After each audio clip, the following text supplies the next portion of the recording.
Baik, kita akan mulai terkait dengan desain kurikulum.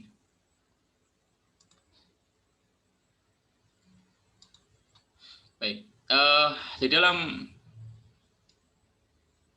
perancangan kurikulum. Jadi begini, jadi ketika kita ingin mengembangkan sebuah manajemen dalam manajemen pendidikan, itu ada 3 aspek ya. Bukan 3 aspek, ada beberapa aspek yang memang akan dikelola gitu. Salah satunya adalah pengolahan dalam bentuk pendidikan. Nah, di dalam bentuk pendidikan sendiri atau di dalam pembelajaran sendiri ada poin yang namanya adalah kurikulum. Dan di dalam kurikulum sendiri itu ada 3 poin ya, desain-desain kurikulum yang sebenarnya sering digunakan. Yang pertama adalah subject centered design. Baik, subject centered design di sini adalah kemasan kurikulum. Jadi ada beberapa kurikulum. Pertama adalah berbentuk subject centered design. Yang kedua adalah learner centered design. Yang ketiga adalah problem centered design. Baik. Nah,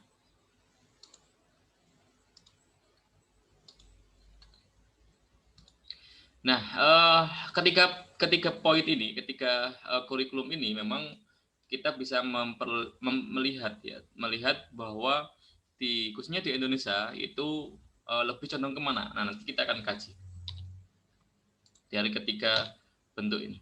Dan apa contoh dari ketiga desain kurikulum di atas itu? Oke, kita masuk dulu pembahasan yaitu subject centered design. Baik, subject centered design itu disajikan secara terpisah dalam bentuk mata pelajaran.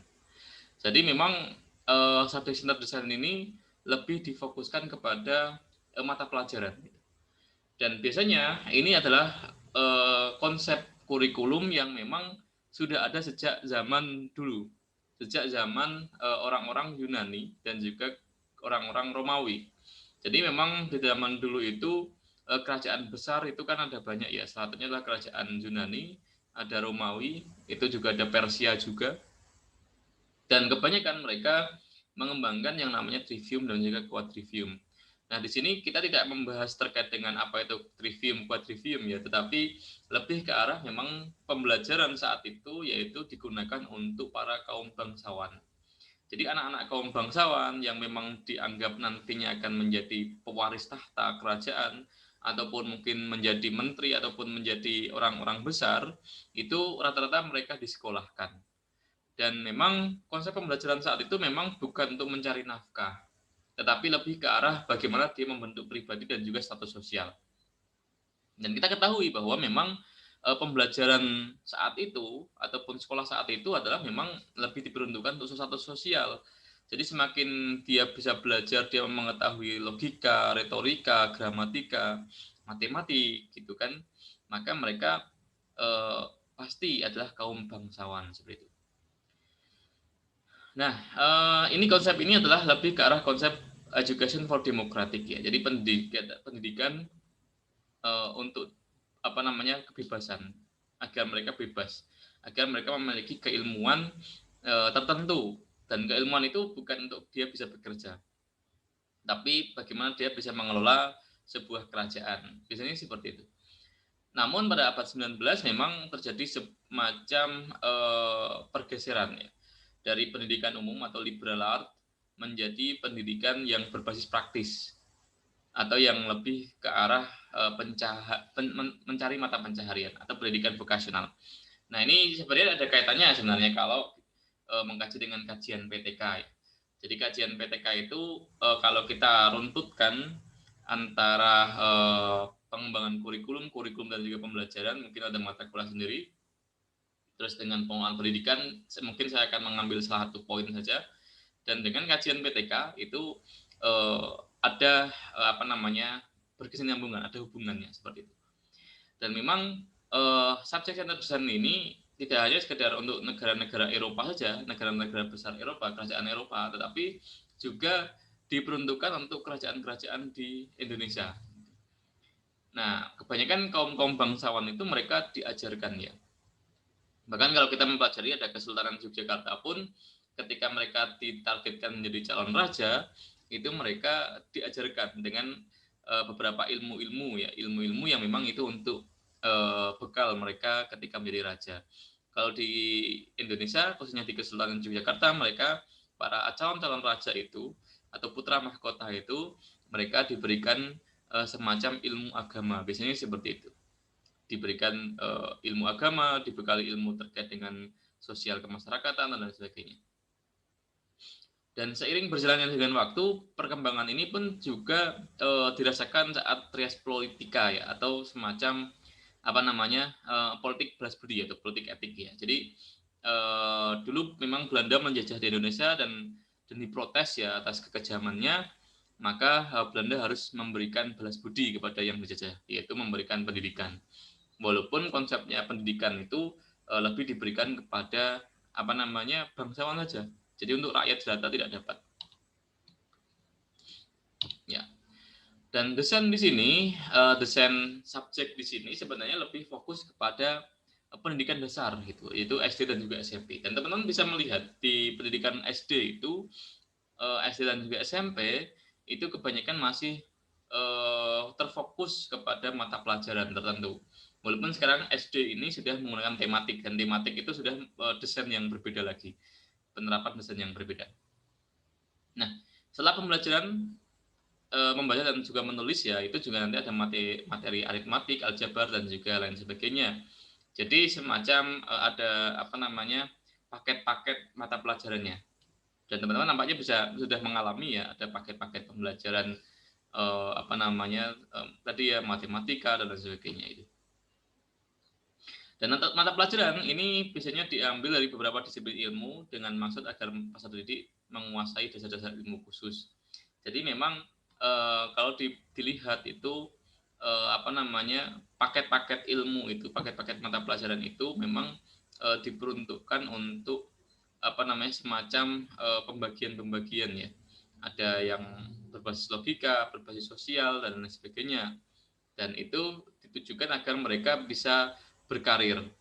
Nah, kalau kita merujuk ke dalam SMK, itu kan memang ada mata pelajaran yang berbasis apa namanya adaptif, ada normatif, ada psikomotorik, ya kan, atau produktif. Itu ada di dalam pembelajaran di SMK. Dengan demikian cakupan subjek desain ini lebih kepada mata pelajaran yang secara luas itu. Nah, tiap pelajaran itu dipandang penting ya. Jadi wajar ketika di Indonesia itu kita mengambil course ataupun mata pelajaran yang banyak itu. Tingkat SMP, SMA itu kita walaupun penjurusannya mungkin multimedia atau teknik komputer jaringan atau mungkin permesinan juga masih mendapatkan materi terkait dengan matematik, terkait dengan bahasa Inggris, terkait dengan apa namanya yang mungkin menurut kita tidak relevan itu dengan mata pelajaran ataupun jurusan yang kita dapatkan. Atau PSTI di sini, di PSTI itu kan core-nya adalah pendidikan sistem teknologi informasi. Berarti ada materi pembelajaran terkait dengan pendidikannya, sistem teknologinya, tapi kok masih ada pembelajaran terkait dengan STEM, bahasa Inggris dan sebagainya ya, karena memang dianggap mungkin ya kita berharap bahwa mahasiswa pun juga membutuhkan materi itu. Baik, landasan pemikirannya itu adalah pendekatan disiplin ilmu. Maksudnya apa? Maksudnya adalah semua itu memiliki kebermanfaatan. Materi yang disampaikan itu memiliki kebermanfaatan. Dan juga pasti dibutuhkan di dunia kerja. Dan juga dibutuhkan di masyarakat. Makanya dibutuhkanlah ya materi pembelajaran seperti itu. Apa sih keuntungannya ya? Keuntungannya tadi ya, karena memang materi ini sangat dibutuhkan oleh masyarakat. Nah, terus yang kedua memiliki dorongan untuk mengikuti perkembangan teknologi, ilmu dan juga teknologi. Dan diharapkan semua siswa itu dapat mengikuti perkembangan itu. Dan apa tujuannya? Tujuannya adalah untuk menyediakan pilihan suatu sesuai dengan bakat. Jadi kita ini ibarat kata itu kita memberikan semua mata pelajaran, silakan kalian pilih mana yang sesuai dengan bakat. Jadi ketika nanti lulus, siswa itu sudah memiliki multidisiplin dan tinggal memfokuskan disiplin ilmu mana yang akan difokuskan. Apalagi sekarang kebutuhan apa namanya ilmu ataupun kompetensi di abad 21 itu bukan terfokus dalam satu bidang, tetapi lebih ke multidisiplin bidang. Jadi harus memiliki keilmuan yang lebih dari satu. Karena apa? Karena sekarang pendidikan abad 21 itu membutuhkan kompetensi yang seperti itu. Jadi katakanlah kalau dulu ada orang yang ahli dalam satu bidang secara spesifik. Kalau sekarang tidak. Sekarang dicari adalah orang-orang yang bisa multidisiplin. Umpama ahli IT tapi juga ahli yang lain mungkin. Ahli IT tapi ahli komunikasi. Contohnya seperti itu. Ya. Maksud saya seperti itu. Sebentar ya.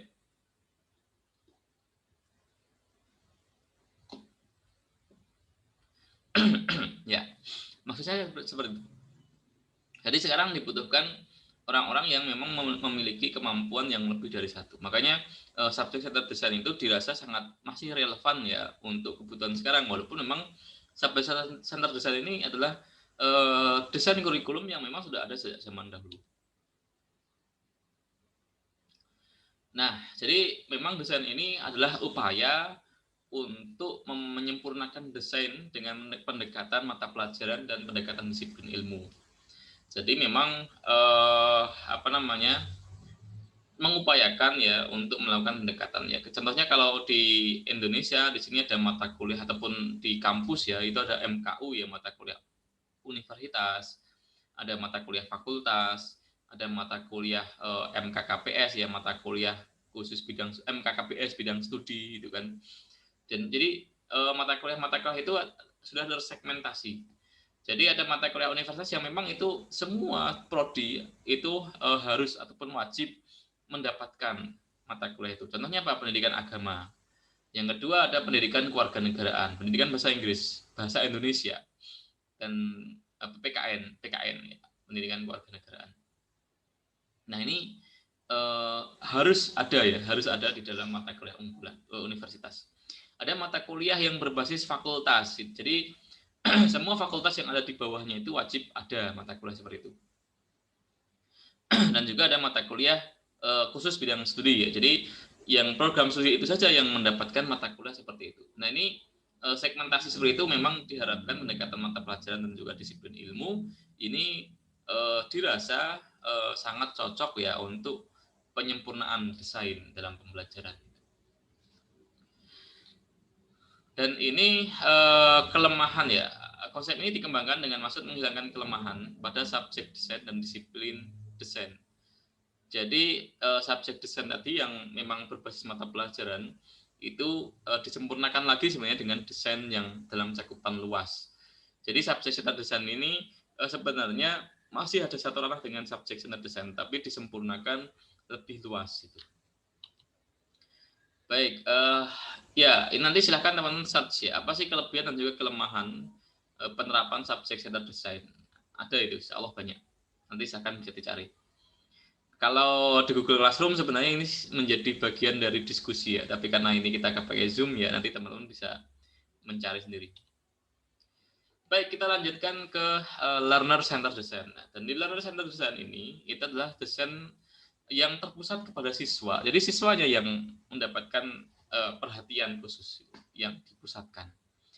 Jadi pendekatan ini lebih kepada pendekatan kurikulum ya, yang menempatkan siswa itu secara sentral. Dan memang harapannya adalah diharapkan siswa itu dia bisa termotivasi dan juga memilih bakatnya. Gitu. Sedangkan pendidik ataupun guru itu sebagai apa? Sebagai motivator saja. Sebagai motivator dan juga fasilitator. Jadi apa yang diminta oleh siswanya ya sudah. Kamu minta apa ya dah kami ikuti. Seperti itu. Dan ada dua ciri pembeda ya antara desain ini dengan subject center design yang adalah learner center mengembangkan kurikulum dengan terpusat pada titik dan bukan dari isi. Jadi kurikulum yang dikembangkan itu sesuai dengan kebutuhan siswa. Kalau subjek itu kan bukan kebutuhan siswa. Siswa pengen belajar seni gitu, tapi nggak diajarkan gitu kan. Karena memang fokusnya beda, bukan seni saja, tapi ada matematik, ada aritmatik, ada macam-macam. Nah ini kalau yang konsepnya adalah learner center design kayak gitu. kedua adalah learner center bersifat not pre-plan, ya. Maksudnya adalah tidak direncanakan. Maksudnya apa? Karena kalau subject center design itu biasanya dia sudah direncanakan jauh-jauh hari, sudah di planning, gitu kan, sudah melakukan pengkajian dan lain sebagainya. Maka kalau yang ini itu bisa jadi kadang-kadang memang membutuhkan ya langsung otomatis. Oh, saya pengen belajar gitar, ya udah langsung apa yang dilakukan. Dan ada beberapa model learner center adalah kurikulum berpusat pada anak didik dan berpusat pada pengalaman. Jadi memang ditargetkan itu dia mendapatkan banyak pengalaman. Baik, what is learner center course design ya? Nah, di sini kita bisa melihat bahwa learner center design course desainnya itu adalah focus of a product gitu. Jadi fokus kepada produknya.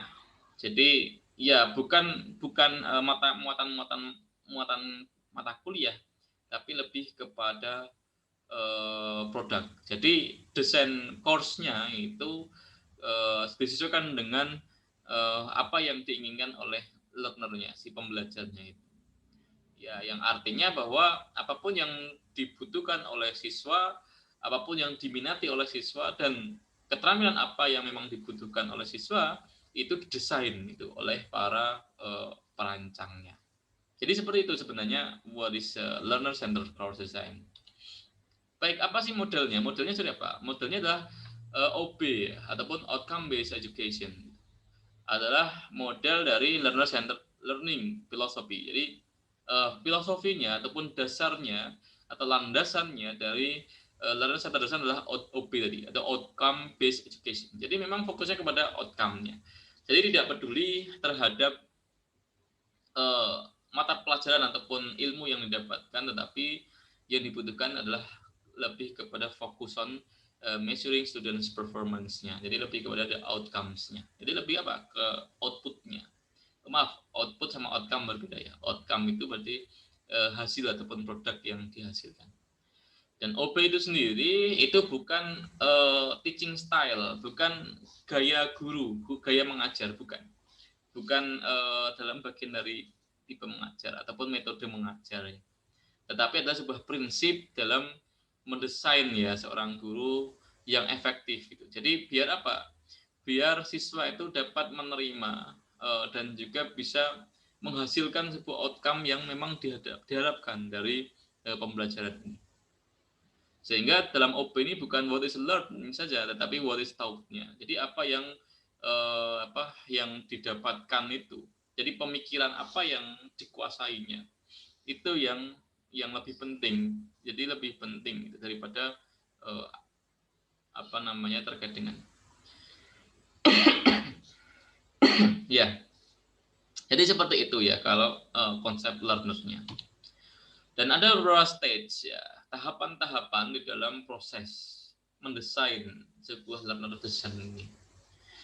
Stage yang pertama adalah identify the desired result. Jadi lebih kepada kita mengidentifikasi apa sih yang mau dijadikan seorang siswa, apa goals-nya, apa target utama dalam pembelajaran ini, gitu kan. Apa yang ingin diketahui, yang dipahami oleh seorang siswa selama mengikuti perkuliahan.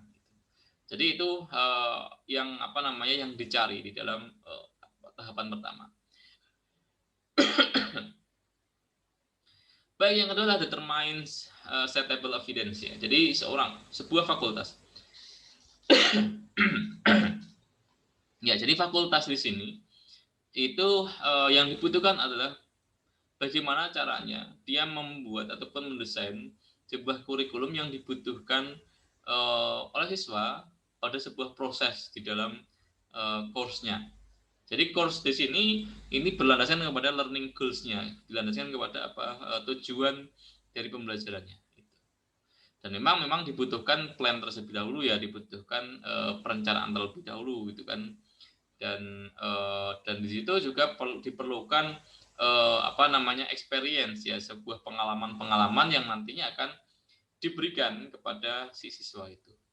Dan di tahapan yang ketiga itu dirancanglah sebuah learning experiences-nya. sebuah pengalaman belajarnya yang nantinya akan dilalui oleh siswa. Dan biasanya membutuhkan instructional strategies, ya, dibutuhkan sebuah strategi dalam instructional dan juga activities pembelajaran oleh siswanya itu. Dan memang terdesain. Contohnya apa kalau learners? Contohnya PI, ya, praktik industri.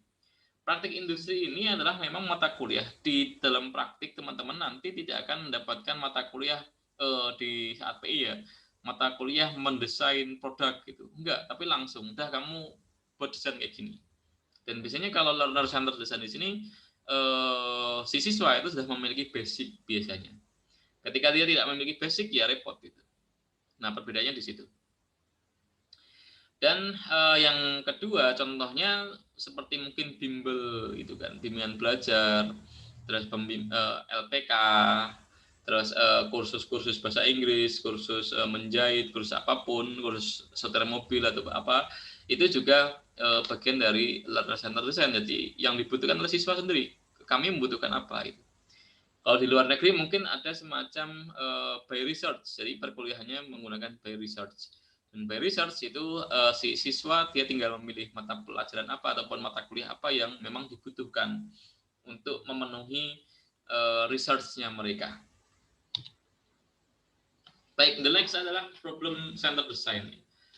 Dalam problem center design itu dikembangkan berdasarkan pemikiran filsafati tentang peran manusia dan masyarakat. Ya. Jadi memang diharapkan dalam problem center ini mata kuliah ini ataupun mata pelajaran ini memang didesain sesuai dengan realita di lapangan. Jadi di lapangan itu seperti apa, terus si desainer kurikulum ini dia merancang agar kurikulum itu bisa dirasakan oleh masyarakat kebermanfaatannya. Sehingga si siswa itu dia bisa mempraktikkan apa yang terjadi di dalam masyarakat sendiri. Maka di situ kurikulum ini adalah berbasis pada bidang kehidupan atau area of living dan juga kurikulum inti, ada kurikulum intinya, yaitu core kurikulum desainnya. Dan memang diharapkan dari desain berbasis bidang kehidupan di sini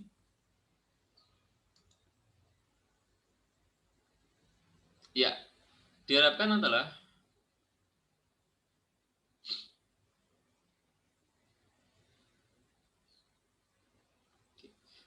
diharapkan adalah pertama bisa menyiapkan diri secara langsung. Jadi siswa itu dia bisa menyiapkan diri secara langsung dan juga tidak langsung dalam ketika mereka lulus, baik itu di rumah tangga, menjadi warga yang baik, dan juga dia bisa melakukan di waktu yang senggang. Nah, apa sih gambaran umumnya? Biasanya adalah kurikulum ini adalah lebih kepada kurikulum yang berbasis kehidupan, ya. Oke, 10 minute again. Sudah ada peringatan, ya. Baik, saya lanjutkan saja. Nanti ini sudah saya share, ya. Nanti teman-teman bisa membacanya. Baik, di sini memang ada semacam mata kuliah dasar, ya, ada MKDU dan sebagainya. Itu contoh bagian dari core kurikulum, ya. Baik. Baik, itu ya sedikit penjelasan mengenai lanjutan dari PPT di sini. Masih ada waktu sekitar 29 menit lagi, ya. Nah, kira-kira ada yang mau didiskusikan? Nanti insya Allah setelah ini saya akan share materi, ya, di Google, di Telegram, ya, materi terkait dengan kepemimpinan. Nanti teman-teman bisa mengkaji di materinya. Pekan depan kita akan diskusikan materi yang terkait dengan Telegram, yang saya share ke Telegram itu. Baik, sampai di sini ada yang mau didiskusikan dulu atau ada yang mau ditanyakan? Bapak izin bertanya. Baik, silakan, Sarah. Kalau kurikulum 2006 itu termasuknya kepada apa tuh Pak? Subject Center Design atau Learning Center Design? Kurikulum 2006. Iya. KTSP, ya? Iya Pak. Ya, KTSP itu masih berbentuk subjek, ya. Jadi gini, di Indonesia ini khususnya pendidikan formal itu rata-rata banyak menggunakan subjek center design karena berbasis mata pelajaran. Nah, bahkan sampai ke level kuliah pun juga masih menggunakan subjek center design. Ada yang berbasis learner center design ya. Salah satunya adalah di mata kuliah ataupun kita ketika teman-teman nanti mengambil pasca sarjana ataupun postgraduate ataupun pasca sarjana. Kalau di Indonesia by research itu masih sangat sedikit ya. Mungkin S3 sekarang yang baru membuka by research. Kemarin ITS, UNY, UPI nampaknya juga membuka yang by research. Tapi kalau search teman-teman bisa mencari di luar negeri, itu by research itu sudah ada sejak S2 di master, program master. Itu mereka sudah by research. Dan saya pikir by research itu adalah bagian dari learner center design. Jadi pihak kampus itu menyediakan course ya ataupun mata pelajaran, mata kuliah sesuai dengan kebutuhan si siswa itu. Targetnya apa nih itu selama dia perkuliahan itu. Nah, tapi kalau di Indonesia masih coursework ya, berbasis coursework itu adalah mata pelajaran yang memang berbasis subjek gitu, per subjeknya. Nah, ini yang membedakan antara subjek, learner sama mungkin nanti yang problem based ya, problem based tadi, problem center design tadi. Cuman kalau problem center design itu memang kalau dikaji mendalam ya kita lihat itu kebanyakan lebih ke arah LPK itu sebenarnya juga bagian dari problem ya. Kira-kira apa yang dibutuhkan oleh masyarakat itu yang dikaji, diberikan keterampilan dan lain sebagainya. Jadi itu Sarah kalau menurut saya. Berarti K13 juga masih subject center learning ya Pak? Iya betul. Kalau saya melihatnya masih subjek ya. Tapi nggak tahu nanti teman-teman bisa search aja. Kalau memang berbeda ya berarti nanti kita bisa diskusikan. Tapi setahu saya masih subjek. Setahu saya. Nggak tahu nanti bisa search aja kebenarannya. Baik Pak, terima kasih. Baik, sama-sama. Ada lagi yang lain selain Sarah? Pak, izin bertanya. Baik, silakan.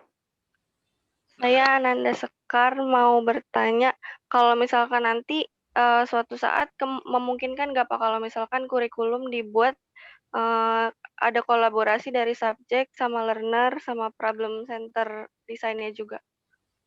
Memungkinkan atau tidak? Baik, kalau mix desain saya kurang tahu ya.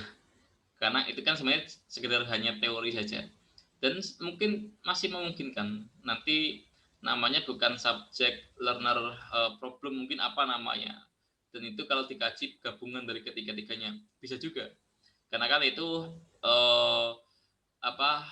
bentuk-bentuk kurikulum itu kan adalah pemikiran dari seseorang ya sebenarnya. Jadi pemikiran orang dan mereka mengembangkan di situ. Jadi saya pikir tidak jadi masalah. Dan memungkinkan sebenarnya kalau nanti akan terjadi ketiga-tiganya digabung. Mungkin namanya desain ya gitu. Itu juga bisa jadi. Kalau menurut saya sih bisa jadi.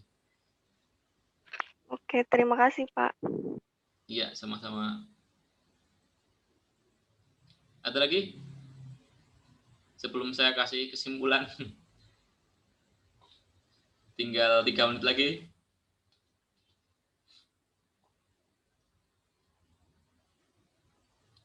Baik, kalau tidak ada, intinya bahwa sebenarnya kalau kita masih agak panjang ya, saya akan jelaskan satu lagi yaitu terkait dengan pemimpinan ya. Ini materinya sudah selesai kalau yang manajemen pendidikan yang kedua konsepnya, yang kedua adalah kepemimpinan. Tapi nanti kepemimpinan teman-teman nanti bisa pelajari saja.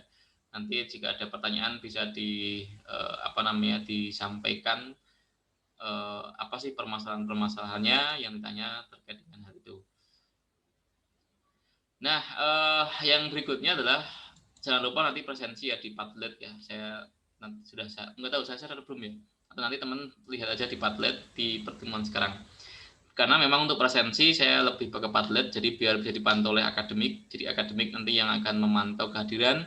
Terus terkait dengan komentar di Google Classroom itu bukan saya jadikan sebagai kehadiran, tetapi untuk penambah poin. Jadi nanti penilaian saya berdasarkan poin-poin ketika saya minta keaktifan di Classroom. Jadi ketika ada yang komentar saya kasih poin 1. Yang nggak komentar ya nggak akan saya kasih poin. Jadi silahkan berkomentar, memberikan tanggapan ataupun feedback di dalam Classroom. Nah, Berikutnya terkait dengan UTS dan lain sebagainya nanti akan saya infokan ya. Yang jelas kita upayakan. Terus yang terakhir ya berkaitan dengan pembelajaran. Nampaknya di Oktober ini insya Allah saya memungkinkan untuk fleksibel. Kalau teman-teman memungkinkan pakai Zoom, oke, kita pakai Zoom. Tapi kalau keberatan mungkin suatu saat pakai Classroom ya kita pindah ke Classroom ataupun yang lain. Jadi pekan depan itu saya ngikut saja mau pakai apa untuk platform pembelajarannya. Jadi silahkan teman-teman nanti yang menentukan. Kalau mau pakai Zoom boleh, kalau mau pakai Classroom juga silahkan, mau apa juga silahkan. Jadi biar sama-sama enak. Jadi kalau ada yang keberatan dengan Zoom karena kuotanya, nanti kita akan beralih ke yang lain itu. Tapi kalau pengen dijelaskan ya kita pakai Zoom. Karena memang saya belum sempat untuk membuat rekaman ya. Paling sistemnya seperti ini aja saya rekam gitu. Jadi nanti saya upload. Karena ada beberapa hal yang harus disiapkan. Dan memang di 2 pertemuan kemarin memang murni saya nggak bisa bertatap muka seperti ini karena ada yang harus disiapkan. Ya khususnya adalah untuk persiapan akreditasi ya di Prodi PG PAUD. Dan untuk PSTI memang bulan-bulan ini harus ada audit internal dari universitas ya. Ya mudah-mudahan nanti kita bisa layak untuk akreditasi tahun depan. Jadi biar ketika angkatan 2018 itu lulus, itu diharapkan kita memiliki akreditasi yang baik, minimal B gitu. Dan harapannya nanti ketika teman-teman angkatan 2019 lulus juga sudah mendapatkan akreditasi yang baik. Jangan sampai tidak terakreditasi atau C itu kan repot itu. Seperti itu.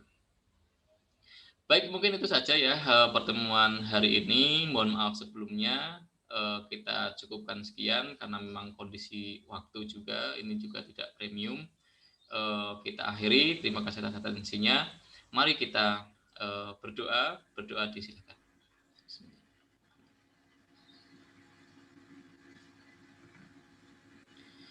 Baik, berdoa selesai. Terima kasih. Nanti kita lanjutkan di Telegram untuk materinya saya share. Terima kasih. Wassalamualaikum warahmatullahi wabarakatuh. Waalaikumsalam warahmatullahi wabarakatuh. Terima kasih.